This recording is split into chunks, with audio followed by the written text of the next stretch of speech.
A young woman named Seraphine sacrificed everything, her mother's last keepsake, her pride, even her safety, for the dream of lifting her grandfather out of poverty.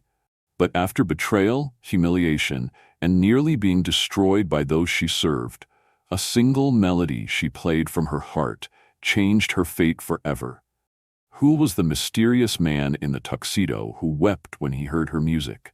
And how did one piano performance lead her to the family she never knew? This isn't just a story, it's a miracle in disguise. Where are you watching from? Don't forget to subscribe for more life-changing stories. The morning sun hadn't yet risen above the banana trees when Seraphine stood outside her small bamboo house, clutching a worn envelope of cash in her hand. Her eyes were puffy from a sleepless night, but her resolve hadn't wavered. She turned to her grandfather, Elias, who stood beside her with a crooked smile and his walking cane. At 74, he still insisted on walking her to the jeepney terminal whenever she had errands. Today's mission, however, felt heavier than any other, because it carried the weight of a dream they both had chased for years. "Are you sure about this, sweetheart?" Elias asked, his voice soft, layered with concern. "I am, Grandpa. I've thought about it over and over again. This is the last payment. Once I send it, Miss Clarice said I can leave for Bahrain next month." Seraphine replied, linking her arm with his. Her voice carried a hint of excitement, but her smile didn't quite reach her eyes. She didn't mention the pain tightening in her chest. The envelope she held didn't just contain cash. It held the last remnants of their security, the pawn ticket for her mother's gold bracelet, the one Mira had given her before she died.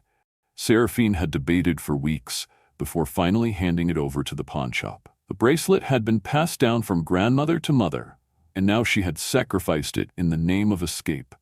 Their journey to the market was long and muddy, the roads still slick from last night's rain. Vendors shouted over one another, colorful tarps flapped in the wind, and the smell of frying oil mixed with the earthy scent of wet soil. Amidst the chaos, Seraphine paused in front of a dusty window displaying old instruments. Her eyes drifted past the cracked guitars and rusting drums until they landed on a piano nestled in the back. Her breath caught. It was nearly identical to the one her mother used to play. "Grandpa, can we just look inside for a moment?" she asked softly. Elias nodded, and together they stepped into the dimly lit shop. The air smelled of varnish and time. Seraphine made her way to the piano, brushing her fingers across its keys. Though it was out of tune, the familiar layout of ivory and ebony called to her like an old friend. Without thinking, she sat down and began to play the only piece she had memorized, a lullaby her mother used to hum every night before bed. The notes were shaky at first, then smoother as the music took over. She closed her eyes, and for a moment, she wasn't in a dusty shop with a life's worth of hope in an envelope. She was a little girl again, sitting on a stool next to her mother, who guided her hands over the keys with gentle warmth. When the last note faded, the shopkeeper clapped softly from behind the counter. Elias chuckled. "You always come alive when there's a piano nearby," he said. Seraphine smiled, but her eyes shimmered with unshed tears. "When I play it, I feel like Mom is still here." They didn't linger long. Time was money, and they had neither to spare. They arrived at the pawn shop soon after.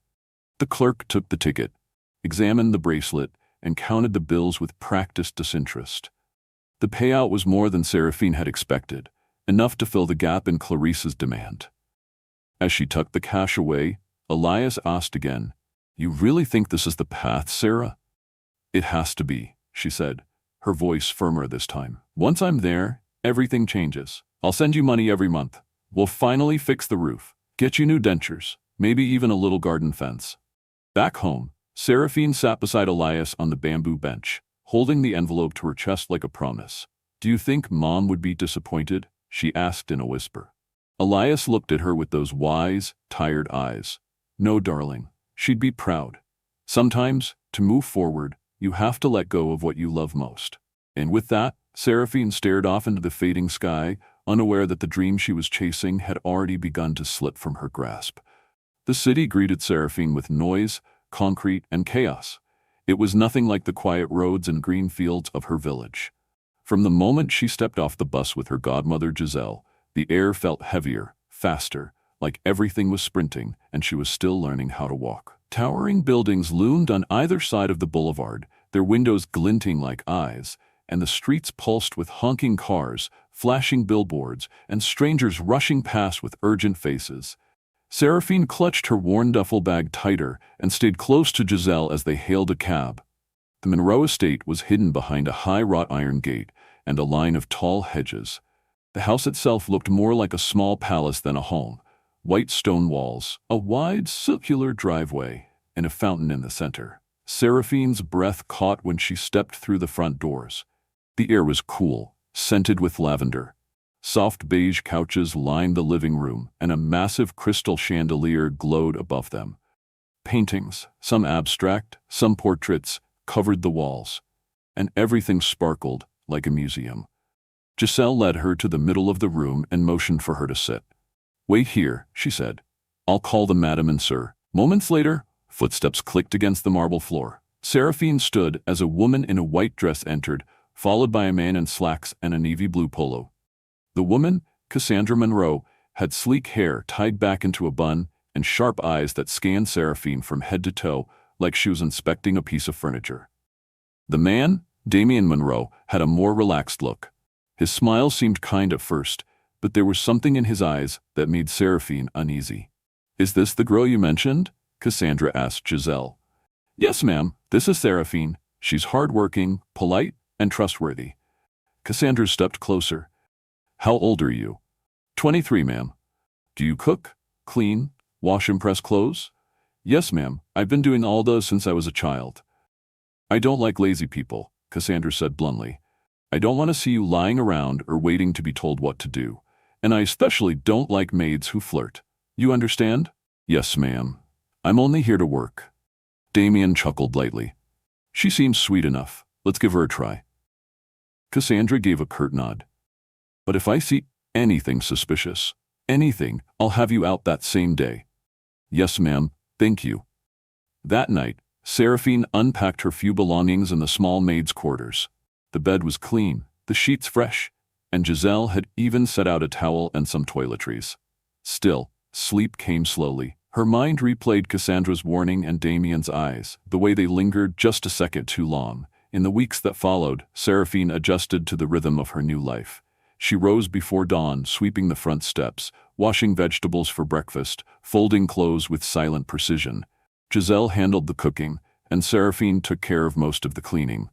On days when the Monroes were out, she felt more at ease. She found solace in scrubbing floors or rearranging cabinets. But when they were home, tension gripped her like a second skin. Damien's behavior grew bolder each day. He complimented her softly when no one was around. One afternoon, while she was dusting the bookshelf in his study, he reached for a volume and brushed his hand against hers.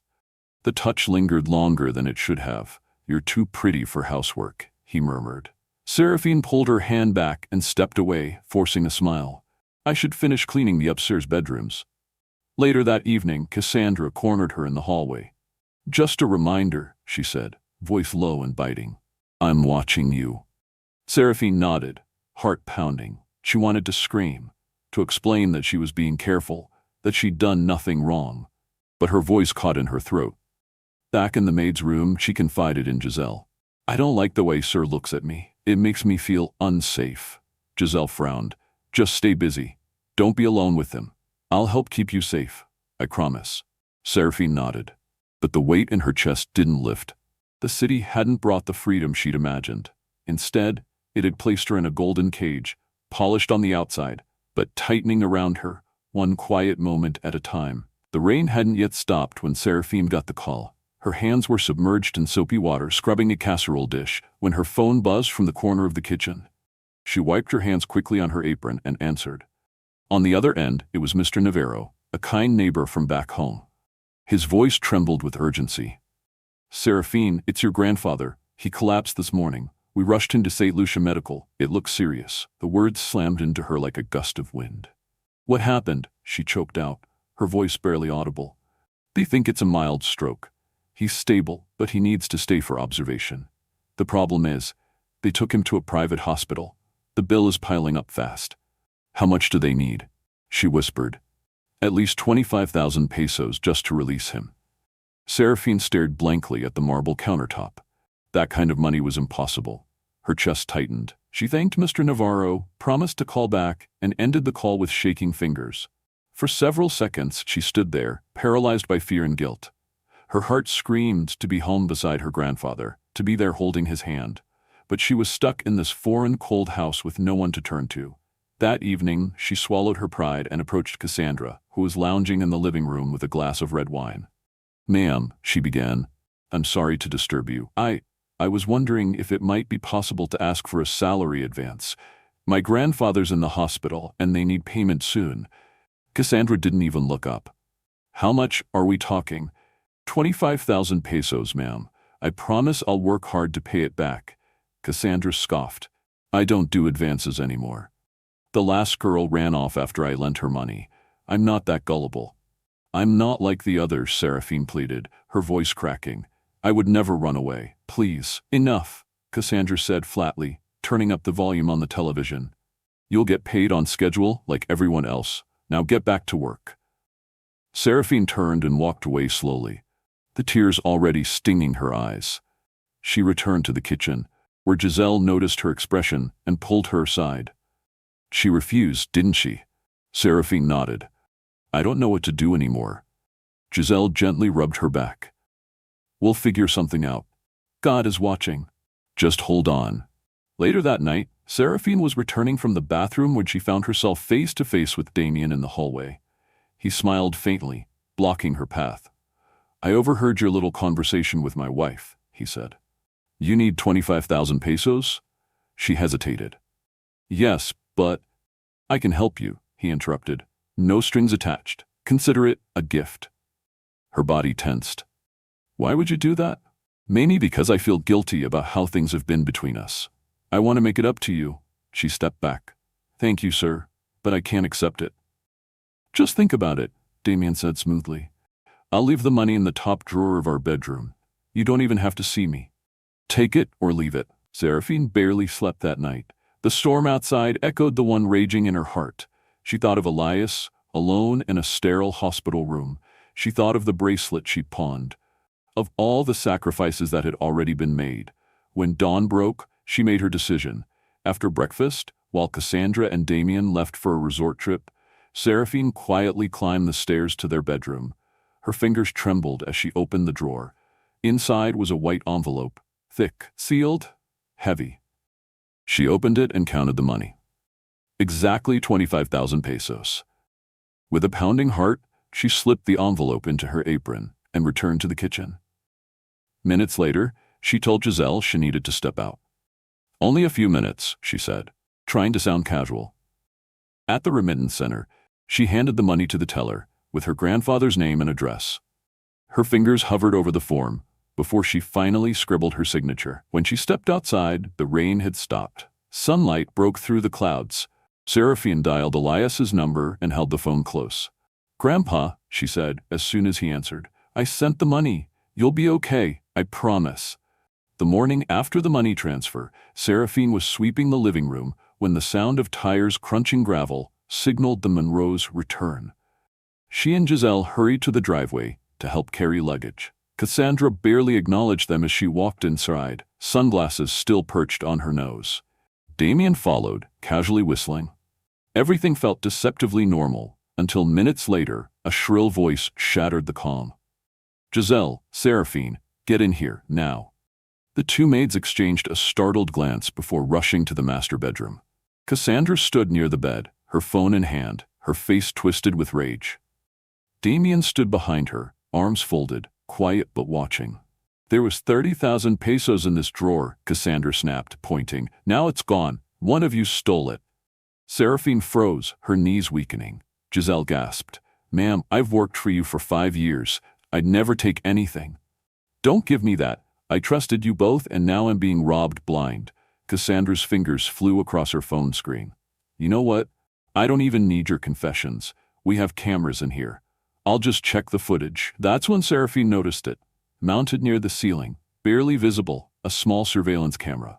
Her stomach dropped. She hadn't seen it the day she entered the room. Her hands started to shake. Panic bubbled in her chest, rising fast. Cassandra launched the app and began fast-forwarding through footage. In seconds, she would see Seraphine opening the drawer. It would be over. I took the money, Seraphine said quietly. Cassandra's head snapped up. What did you say? I took it, Seraphine repeated, louder this time. But only because Sir Damien told me to. What? Cassandra whirled around to face her husband. That's a lie, Damien said smoothly. I have no idea what she's talking about. Why would I give her money? Seraphine's voice broke. You said it was a gift. You left it in the drawer like you promised. You told me to use it for my grandfather's hospital bills. Cassandra stared at Damien, looking for signs of guilt. But his face was unreadable. You expect me to believe that my husband secretly gave a maid 30,000 pesos? She scoffed. You're pathetic. Give me back the money or I'll call the police. I already sent it to the hospital, Seraphine whispered. But I'll pay it back, every cent. Cassandra's hand struck Seraphine's cheek with a crack that echoed through the room. She stumbled backward, tears flooding her eyes. Giselle rushed forward, catching her before she fell. Please, ma'am, Giselle pleaded. She's not a thief. She's a good girl. She made a mistake. No, she's a criminal, and she's going to jail for it, Cassandra snarled before storming out of the room to make the call. Seraphine stood in shock, her skin stinging, her heart pounding. Damien leaned in close, just enough for her to hear. That's what you get for turning me down, he whispered with a smirk before walking away. As soon as the room emptied, Seraphine backed away until her legs hit the wall. Her breath came in shallow bursts. She had no family here, no lawyer, no power. Her grandfather needed her, and if she were arrested, everything would fall apart. She scanned the room. Then she saw it, the balcony door. Without thinking, she ran toward it, flung it open, and spotted a ladder propped against the wall by the gardeners. She climbed down as fast as she could, scraping her palms but never stopping. Once she hit the ground, she ran, past the hedges, through the gate, down the street. Her breath burned in her lungs. She didn't stop until she reached the crowded main road where city noise drowned her racing thoughts. She paused in front of a music store, its display window gleaming. Inside, a grand piano sat like a quiet invitation. She entered on impulse, drawn to it like a moth to light. Without asking, she sat down, lifted the lid, and began to play the only piece she truly knew, her mother's lullaby. Each note rang out like a prayer. As her fingers moved, her fear melted, replaced by a bittersweet ache. When the final chord faded, soft applause broke her trance. A well-dressed man stepped forward, clapping slowly. That was incredible, he said. You don't know me, but I think you might have just saved my night. Seraphine turned to him, eyes still wet, heart still raw. I didn't mean to interrupt. You didn't, he smiled. I'm Ezra. I organize live events, and I have a job for you. Later that evening, Seraphine stood in front of the Grand Meridian Hotel, wearing a borrowed white gown that hugged her modest frame and shimmered softly under the city lights. Her hair had been styled into soft waves, and subtle makeup accented her warm, anxious eyes. Inside the dressing room, she could barely breathe. Ezra, the event organizer who found her in the music store, had been kind, too kind. He hadn't asked questions, just handed her sheet music and said, "Play from your heart. That's all I need." Now, she stood behind the velvet curtain, her heart pounding like a drum. On the other side was a ballroom filled with the country's most powerful business magnates, draped in silken suits, sipping wine and applauding one another for accomplishments she couldn't even imagine. She had no pedigree, no name. All she had were her fingers and the memory of a lullaby. When the MC called her name, she stepped out onto the stage, blinking under the soft golden lights. The grand piano sat waiting. She sat gracefully, adjusted the bench, and inhaled. Then she began to play. The first piece was a light jazz composition, playful and warm. The next, a waltz that flowed with grace. Her hands moved with confidence she didn't know she had.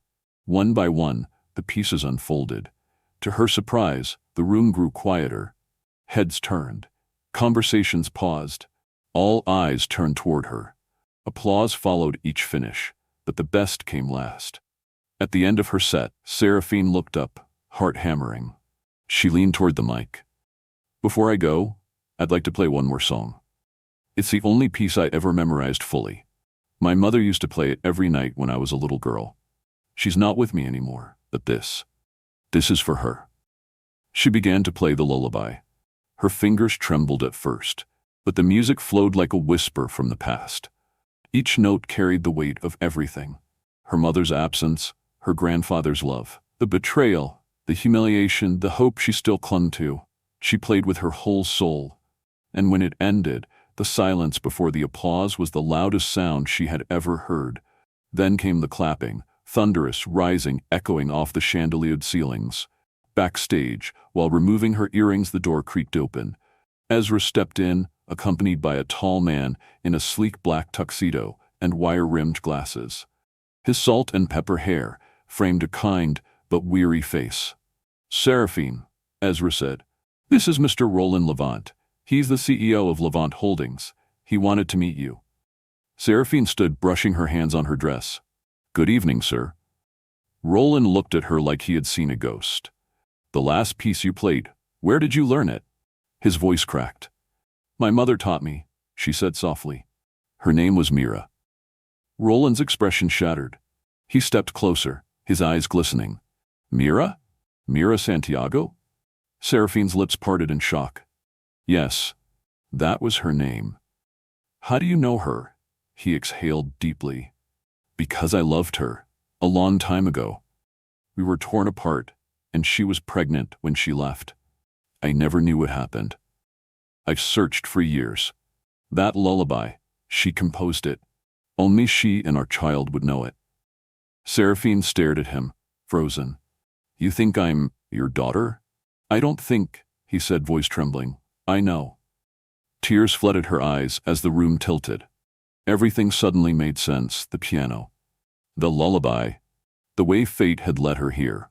In the weeks that followed, a DNA test confirmed it. Roland Levant was her father. He embraced her and Elias like long-lost treasures. Their life transformed. They moved into his estate, and Seraphine finally returned to school. This time, not to escape poverty, but to pursue music with purpose. She pressed charges against Cassandra and Damien, exposing their lies. Damien fled. Cassandra faced public disgrace. Giselle returned to the province with Seraphine's help to start her own bakery. Months later, at a gala honoring women's empowerment, Seraphine performed that same lullaby on a grand stage. After the final note, she looked up at the crowd, tears in her eyes, and whispered, "Everything I've been through led me to this moment." And somewhere in the silence, she imagined her mother smiling. Life has a mysterious way of leading us through storms to show us our true path. Seraphine's journey wasn't just about survival. It was about rediscovering herself in the face of betrayal, poverty, and fear. She lost everything she thought she needed to succeed: money, trust, and even a piece of her dignity. But in losing those things, she uncovered something far more powerful: her courage, her voice, and her identity. The lesson here is this: sometimes the darkest roads bring us to the brightest destinations. We may not understand why we go through pain, why people betray us, or why our plans fall apart. But like Seraphine, if we hold on to hope, to honesty, and to the love that grounds us, life will surprise us in the most beautiful ways. Her mother's song, once a painful reminder, became the key to unlocking a future she never imagined. And that's the beauty of resilience. When we choose not to give up, the world eventually opens a door we didn't know existed. Never be ashamed of starting over. Never be afraid of dreaming again. Your story isn't finished yet, and sometimes your greatest chapter begins right after your worst.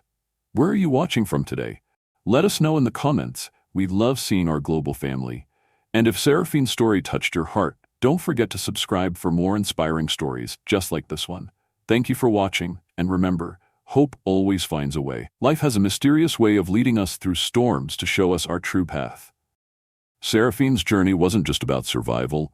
It was about rediscovering herself in the face of betrayal, poverty, and fear. She lost everything she thought she needed to succeed: money, trust, and even a piece of her dignity. But in losing those things, she uncovered something far more powerful: her courage, her voice, and her identity. The lesson here is this: sometimes The darkest roads bring us to the brightest destinations. We may not understand why we go through pain, why people betray us, or why our plans fall apart. But like Seraphine, if we hold on to hope, to honesty, and to the love that grounds us, life will surprise us in the most beautiful ways. Her mother's song, once a painful reminder, became the key to unlocking a future she never imagined, and that's the beauty of resilience, when we choose not to give up.